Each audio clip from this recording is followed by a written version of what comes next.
नमस्कार, खबरें खेती में आपका स्वागत है। मैं हूं रूपम। आइए एक नजर डालते हैं आज क्या है खास कृषि समाचार में। कृषि उद्यमिता से संबंधित वैशाली जिले में चलाया गया 13 दिवसीय प्रशिक्षण कार्यक्रम। बांस के सहारे कतार बनाकर करें सब्जियों की खेती। पारंपरिक फसलों के साथ साथ व्यावसायिक खेती में भी हाथ आजमा रहे हैं किसान। वैशाली जिले के बेरोजगार युवक युवतियों को आत्मनिर्भर बनाने के लिए पिछले दिनों हाजीपुर में रूट शेड संस्थान द्वारा 13 दिवसीय कृषि उद्यमिता से संबंधित प्रशिक्षण कार्यक्रम शुरू किया गया। कृषि के क्षेत्र में अपार संभावनाएं हैं, जरूरत है युवाओं को तराशने की। इसी सिलसिले में पिछले दिनों हाजीपुर में रूट शेड संस्थान द्वारा 13 दिवसीय कृषि उद्यमिता प्रशिक्षण कार्यक्रम का आयोजन किया गया, जिसका मुख्य उद्देश्य बेरोजगार युवक युवतियों को प्रशिक्षण देकर आत्मनिर्भर बनाना था। प्रशिक्षण में वैशाली जिले के 35 प्रशिक्षणार्थियों ने हिस्सा लिया, जिन्हें कृषि के विभिन्न आयामों के बारे में विस्तार से बताया गया। रूट शेड संस्थान द्वारा प्रशिक्षण कार्यक्रम विभिन्न चरणों में चलाया जाएगा। इस तरह के कार्यक्रम उन युवाओं के लिए सुअवसर है जो बकरी पालन, मुर्गी पालन, मत्स्य पालन एवं मधुमक्खी पालन को व्यवसाय के तौर पर शुरू करना चाहते हैं। किसान भाइयों, ऐसी कई तकनीकें हैं जिनके इस्तेमाल से आप खेती से भरपूर लाभ उठा सकते हैं। ऐसी ही एक तकनीक है बांस के सहारे कतार बनाकर सब्जियों की खेती करना। इस विधि से करेला, लौकी, खीरा, सेम जैसी सब्जियों की सफलतापूर्वक खेती की जा सकती है। इस तकनीक में बांस या तार का जाल बनाकर सब्जियों की बेल को जमीन से ऊपर पहुंचाया जाता है। इस तकनीक से सब्जी उत्पादक किसान काफी हद तक फसल को खराब होने से बचा सकते हैं। किसान भाइयों, परवल में दो तरह की प्रजातियां होती हैं। एक क्षेत्रीय प्रजाति जिसमें बिहार शरीफ, डंडाली, कल्याणी, जबकि दूसरी उन्नतशील प्रजातियां जिसमें FP1, FP3, HP1 आदि मानी जाती है। आजकल कृषि वैज्ञानिकों ने परवल की नवीनतम किस्में भी विकसित कर ली है, जिनमें नरेंद्र परवल 260, 307, 601 और 604 है। किसान भाई, आप इन उन्नत प्रभेदों से परवल की खेती अगर करते हैं तो आपको उत्पादन तो बढ़िया मिलेगा ही, साथ ही मुनाफा का भी दोगुना लाभ होगा।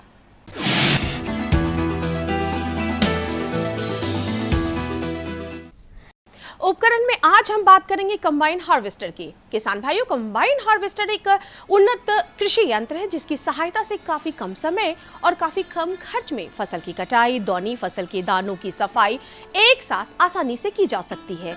इस कृषि यंत्र की खूबी यह भी है कि मशीन 10 से 15 एकड़ की फसल की कटाई एक दिन में आसानी से कर सकता है। कटाई करने पर फसल का अवशेष खेत में ही रह जाता है, जो सड़ने के बाद हमारी खेत की उर्वरा शक्ति को बढ़ाने में भी काफी मदद करता है।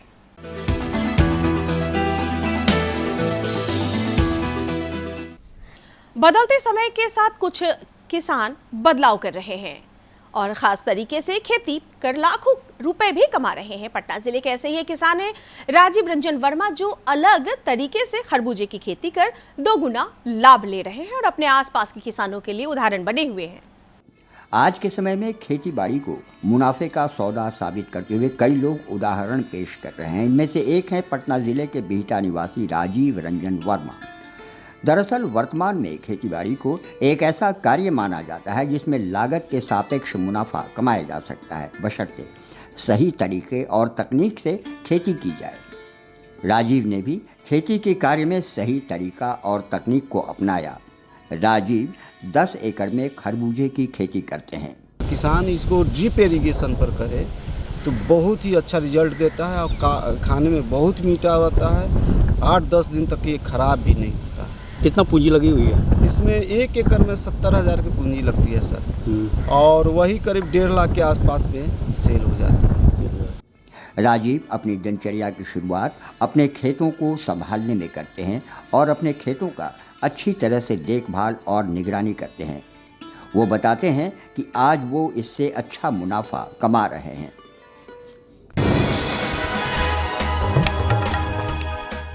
आइए अब एक नजर डालते हैं मंडी के ताजा भाव पर।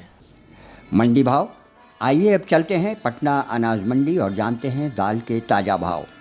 चना दाल 7300 से 7700 रुपये प्रति क्विंटल, मसूर दाल 7100 से 7250 रुपये प्रति क्विंटल, जबकि अरहर दाल 15500 से 16100 रुपये प्रति क्विंटल।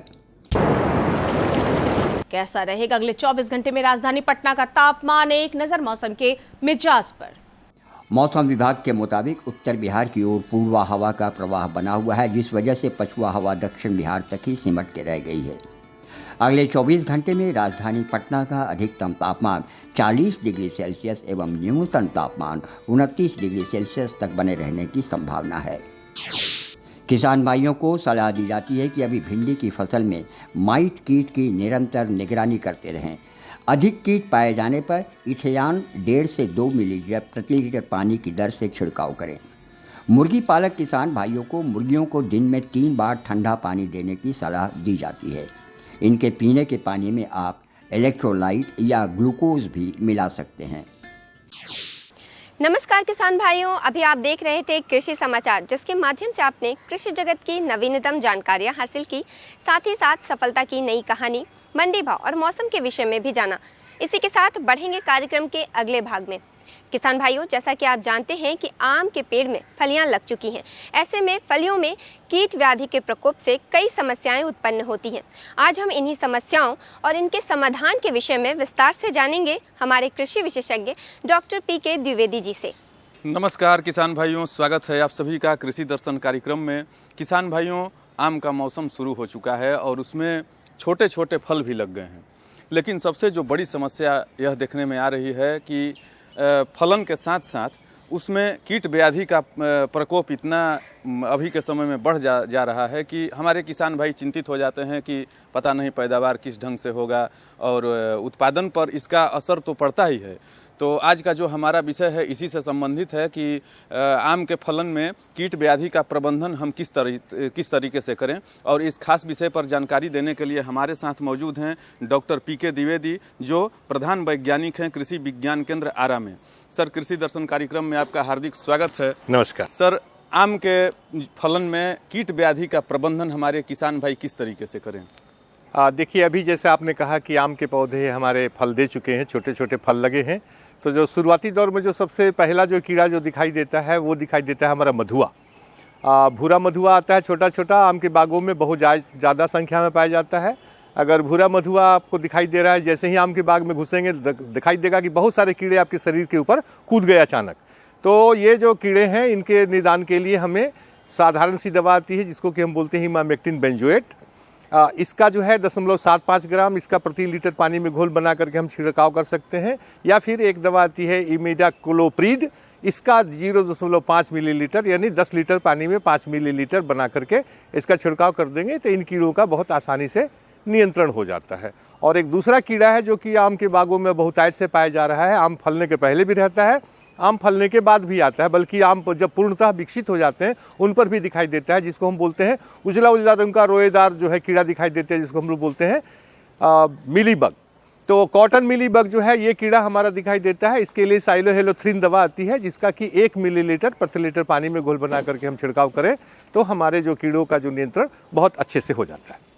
एक और सर सवाल, महत्वपूर्ण सवाल है जो हमारे किसान भाई इस जो हमारा आज का जो विषय है इस संबंध में जानना चाहते हैं कि जो फल है, जो टिकोले हैं आम के, तो अब पता नहीं गर्मी की वजह से कि कीड़ों की वजह से वो डंठी के ऊपर से सूख करके गिर जाते हैं नीचे, तो ये कीटों का प्रकोप है या गर्मी के चलते ऐसा हो रहा है? देखिए, ऐसा है, कई बार हम जो सिंचाई की बात होती है तो कहा जाता है कि शुरुआत में जब मंजर आता है तो हमको सिंचाई नहीं करनी चाहिए, और हम क्या करते हैं कि उसके बाद में हम सोचते हैं कि आम के बगीचे में सिंचाई ही नहीं करनी चाहिए। तो जब टिकोले आपके चने के दाने से थोड़े बड़े हो जाएं, कसैली के बराबर हो जाएं, तो आप उसमें पटवन करना शुरू करें, क्योंकि नमी की कमी के कारण फलों में झड़ने की समस्या आती है। एक बात ये होती है, और दूसरा होता है कि कभी कभी फिजियोलॉजिकल कारण से एब्सिसिन लेयर एक होती है, प्लास्टिक की एक परत बन जाती है जिसके कारण भोजन का प्रवाह रुक जाता है। तो वैसी परिस्थिति में भी वो फल गिरते हैं। तो पहला काम तो करेंगे कि पटवन करेंगे नियमित अंतराल पर, और दूसरा काम करेंगे, एक रसायन आता है जिसको हम लोग बोलते हैं प्लानोफिक्स। 10 लीटर पानी में 2.5 मिलीलीटर प्लानोफिक्स डाल करके छिड़काव करेंगे तो एब्सिसिन लेयर बनना बंद हो जाएगा और आम का विकास बहुत अच्छा होगा। आम का जो फलन है उसको सुरक्षित ढंग से रखने के लिए ताकि पैदावार में वृद्धि हो सके, कौन कौन सी ऐसी सावधानियां हैं जो हमारे किसान भाई बरतें? पहली सावधानी तो ये है कि जब आम थोड़े बड़े होते हैं तो उसमें एक मक्खी आती है, इसको हम लोग बोलते हैं फल मक्खी। और फल मक्खी क्या करती है कि हमारे आम के टिकोले में छोटे छोटे अंडे दे देती है, और बाद में जब टिकोले पूर्ण विकसित आम के रूप में आते हैं तो हमें दिखाई देता है कि खोलने पर कि उसके अंदर में बहुत बड़े बड़े कीड़े हैं। तो इसके लिए एक जैविक कीटनाशक कह सकते हैं आता है, जिसको बोलते हैं स्पाइनोसेट। तो स्पाइनोसेट की मात्रा होती है 10 लीटर पानी में। 10 लीटर पानी में आप उसमें मात्र 6 से 7 ml दवा अगर डालते हैं तो इसका प्रकोप बहुत आसानी से नियंत्रित हो जाता है, और ये बड़ी सुरक्षित दवा है, इसका प्रयोग हमको करना चाहिए। जो हमारे किसान भाई नए बाग लगाए हैं आम का, तो उसमें क्या है कि जो कलमी है आम का, विभिन्न जो प्रजातियां हैं उन सब की, तो अभी 1 साल 2 साल हुआ है और उसमें मंजर आने के बाद टिकोले आ गए हैं। तो कई किसानों का ये हमारे पास ये सवाल आता है कि उसको हम तोड़ें कि उसको फलने दें। तो सर, इसमें आपकी क्या राय है? आपकी राय हम अपने किसान भाइयों तक पहुंचाना चाहेंगे। देखिए, पहले साल दूसरे साल में भी हमारे जो रख रखाव अगर बहुत अच्छा है तो हमारे आम के मंजर आ जाते हैं, उनमें फल भी आने लगते हैं। लेकिन अगर हम चाहते हैं कि हमारा पौधा ज़्यादा दिनों तक अच्छा फल दे तो हमको शुरुआती में 2-3 सालों तक फलों का मुंह त्याग देना चाहिए और उनके मंजरों को तोड़ देना चाहिए। अगर मंजर में छोटे छोटे अभी दाने आ चुके हैं तो अभी भी आप अगर उसको तोड़ देंगे तो आम के पौधे मजबूत होंगे, स्वस्थ रहेंगे और आगे बहुत दिनों तक आपको फल देंगे। नहीं तो उनमें समय से पहले वृद्धावस्था आएगी, यानी कि 25 साल 30 साल के अंदर आपके पौधे खराब हो सकते हैं। इसलिए अगर लंबी दूरी तक चाहते हैं कि आपका आम का पौधा जाए तो इस तरह के मंजरों का मुंह हमको त्यागना होगा और इनको हमको तोड़ के हटा देना होगा। तो मधुआ कीट देखने में ये आ रहा है सर आमतौर पे कि जो फल है तो फल के डंठी से नीचे तक काला कर दे रहा है, और ये टिकोले गिरने का एक कारण ये भी है। तो उसके निराकरण के लिए सर कौन सा उपाय है? क्या है कि मधुआ कीट जो है वो पौधे का रस चूसता है, रस चूसक कीट है।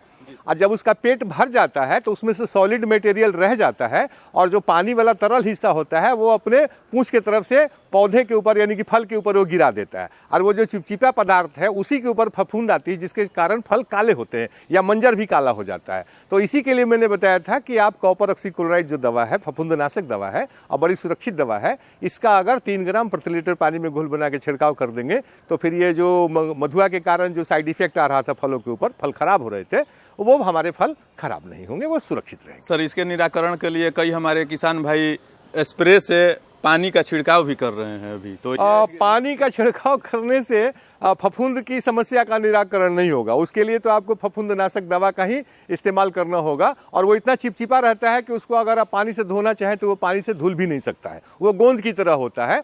इसलिए वो बरसात के पानी से धीरे धीरे फूल करके भले ही धुल जाए, लेकिन इसे सामान्य हम अगर पानी उसको देना चाहें तो उससे हमको कोई फ़ायदा नहीं होगा। हाँ, एक फ़ायदा ज़रूर होगा, अगर हमारे पेड़ बहुत गर्मी में हैं और बहुत ज़्यादा उनको धूप से परेशानी हो रही है तो अगर हम एक कृत्रिम वर्षा अपने पेड़ के ऊपर करा देते हैं, गटोर से उसके ऊपर पानी का छिड़काव कर देते हैं, तो निश्चित रूप से हमारे पेड़ को बड़ी सुखद अनुभूति होगी और वो आपको निश्चित रूप से धन्यवाद देगा और आपके फल जो होंगे उनकी क्वालिटी अच्छी होगी।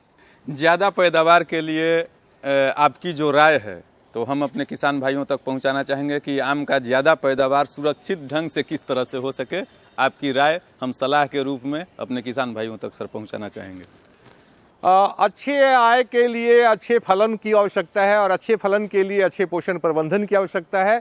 और अच्छा पोषण प्रबंधन का मतलब होता है कि अभी जो हमारा जो फल है, अब तो हमने फल को तोड़ने की अवस्था में कुछ दिनों में हम आ जाएंगे, लेकिन फल के तुड़ाई के बाद हम अपने बागों की जो है रख रखाव पर ध्यान दें। उनमें निश्चित रूप से और नियमित रूप से हम उसमें चूना का प्रयोग करें, सरसों की खल्ली का प्रयोग करें, नीम की खल्ली का प्रयोग करें, नीम के पत्ते का प्रयोग करें, और आवश्यकता होने पर अगर हमारी मिट्टियों में बहुत ज़्यादा कमी है तो रासायनिक खाद में जैसे DAP है, पोटास है, इनका भी हमको प्रयोग अपने खेतों में करना चाहिए। और अभी जो हमारी खड़ी फसल है और हमें लगता है कि हमारी फसल थोड़ी कमज़ोर है, पौधा थोड़ा कमज़ोर है, तो एक रासायनिक खाद आता है जिसको कि पानी में घोल करके हम दे सकते हैं, जिसको हम बोलते हैं NPK का 5 ग्राम प्रति लीटर पानी में एक बार हम छिड़काव कर देंगे, और उसके बाद में 52-32 करके एक खाद आती है, उसको भी हम छिड़काव कर सकते हैं।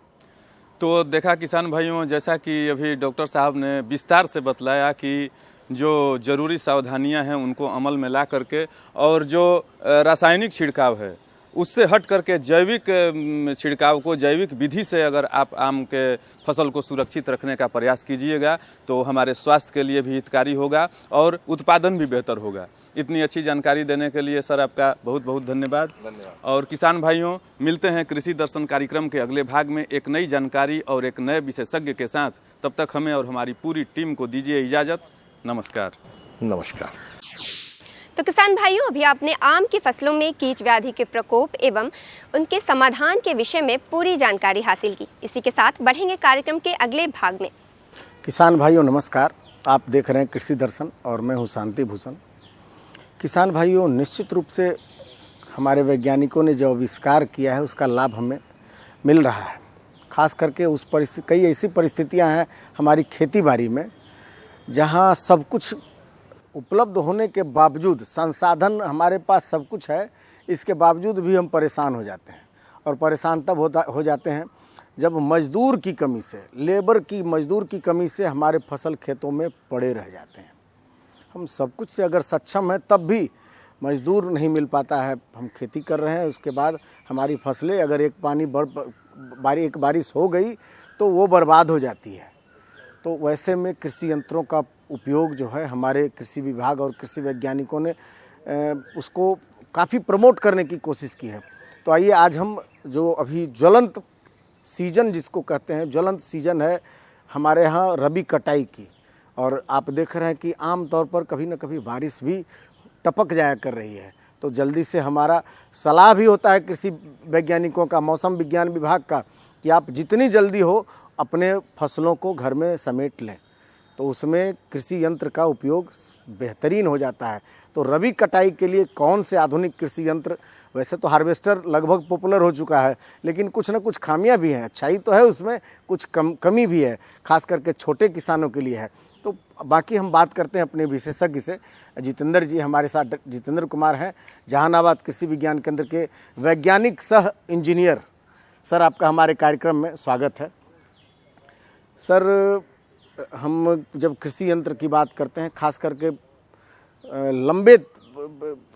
लंबा रकबा है हमारे बिहार में गेहूं का, और होता है धान और गेहूं हमारे यहाँ की प्रमुख फसलें हैं टाल को छोड़ के।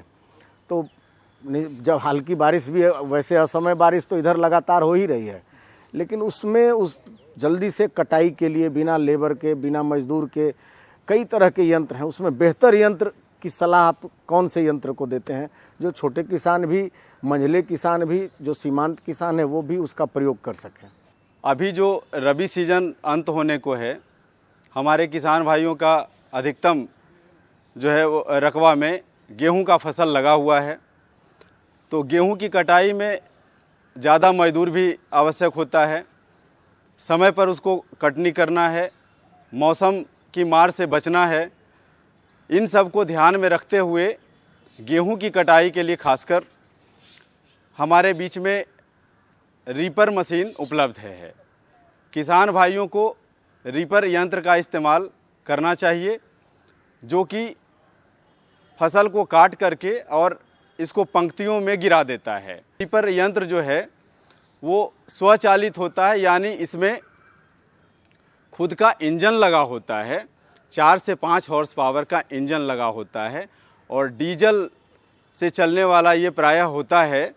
इसको एक आदमी आसानी से पावर टीलर की तरह पीछे से पैदल चल करके इसको ऑपरेट कर सकते हैं, और फसल जो है गेहूं का फसल कट करके पंक्तियों में एक साइड में वो खेत में गिरता जाएगा, जिसको फिर आसानी से हमारे किसान भाई बांध करके और उसको खलिहान तक ले जा सकते हैं। फिर उसका दौनी करके उनको अनाज मिल जाएगा। और दूसरा फ़ायदा ये भी है कि उससे रीपर से कटने के बाद किसान भाइयों को चारा के लिए जो इसमें भूसा होता है वो भी उनको साथ में मिलता है, वो बर्बाद नहीं होता है। सर, रीपर में जब हम बात करते हैं, कई तरह के रीपर हैं। चूँकि मैं भी कभी कभी आए दिन अखबारों में भी देखते हैं, कई तरह के रीपर हैं।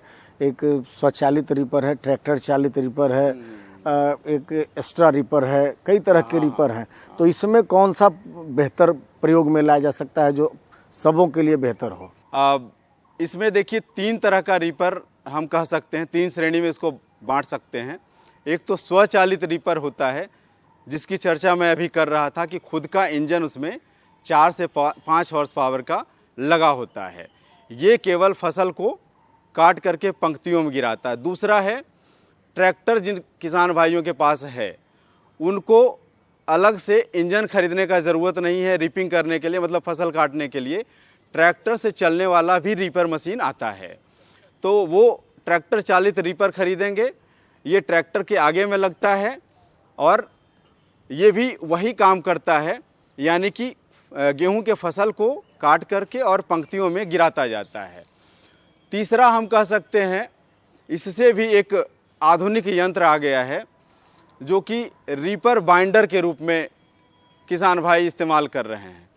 रीपर बाइंडर में एक अतिरिक्त फ़ायदा क्या मिलता है कि ये यंत्र जो है फसल को काटता भी है और काट करके उसका बंडल भी बनाता है। तो बंडल बना के उनके खेत में वो छोड़ता है। इससे उनको बांधने का खर्च जो है वो अलग से किसान भाइयों को नहीं करना पड़ता है। तो खर्च का भी इसमें उनका जो है बचत हो जाता है रीपर बाइंडर इस्तेमाल करने से, और काम भी आसान हो जाता है, जल्दी हो जाता है। ये रीपर या रीपर बाइंडर, ये दोनों जो मशीनें हैं लगभग 1 घंटे में 1 एकड़ फसल की कटनी करता है। हमारे किसान तो इसका इस्तेमाल कर ही रहे हैं। अगर युवा साथी, हमारे किसान जो युवा हैं, वो अगर इसको कस्टम हायरिंग के तौर पर इस्तेमाल करना चाहें, मान लिया सब्सिडी पर उन्होंने ख़रीद लिया, अपना भी कटनी करें और दूसरों को भाड़े पर उपलब्ध करा करके और इससे अतिरिक्त आय भी अर्जन कर सकते हैं। इस लिहाज से भी ये यंत्र जो है आज के परिवेश में काफ़ी बढ़िया कमाई भी हो सकती है। कमाई के लिए भी इसका इस्तेमाल हम लोग कर सकते हैं। तो किसान भाइयों, आपने देखा कि हमारे वैज्ञानिक, हमारे जो कृषि इंजीनियर हैं, एग्रीकल्चर इंजीनियर जो हैं, वो किस तरह से जितेंद्र जी ने हमें कितनी अच्छी जानकारी दी कि हम अपनी कमाई, अपना काम तो कर ही सकते हैं, साथ में हम इससे भाड़े पर भी कमा सकते हैं, भाड़े पर भी लगा सकते हैं। चूँकि ज़रूरी नहीं है कि सारे किसानों के पास रीपर हो। अगर एक गांव में 3-4 रीपर भी होंगे तो पूरे गांव का किया जा सकता है। इतनी अच्छी जानकारी के लिए सर आपका बहुत बहुत धन्यवाद। और किसान भाइयों, मिलते हैं फिर एक नई जानकारी के साथ। तब तक के लिए दीजिए हमें इजाज़त। नमस्कार। तो किसान भाइयों, इसी के साथ जानकारियों का सिलसिला यहीं समाप्त होता है, लेकिन इस वादे के साथ आपसे लेंगे विदा कि कार्यक्रम के अगले अंक में कृषि की ऐसी ही कुछ महत्वपूर्ण और नई जानकारियों के साथ हम फिर से हाजिर होंगे। तब तक के लिए मुझे और हमारी कृषि दर्शन की पूरी टीम को दीजिए इजाज़त। नमस्कार। हमारा पता है कृषि दर्शन, कमरा नंबर 203, द्वारा केंद्र निदेशक, दूरदर्शन केंद्र पटना, फ्रेजर रोड, पटना। हमारा ईमेल एड्रेस है director@ddkpatna@gmail.com और kddkpatna@gmail.com।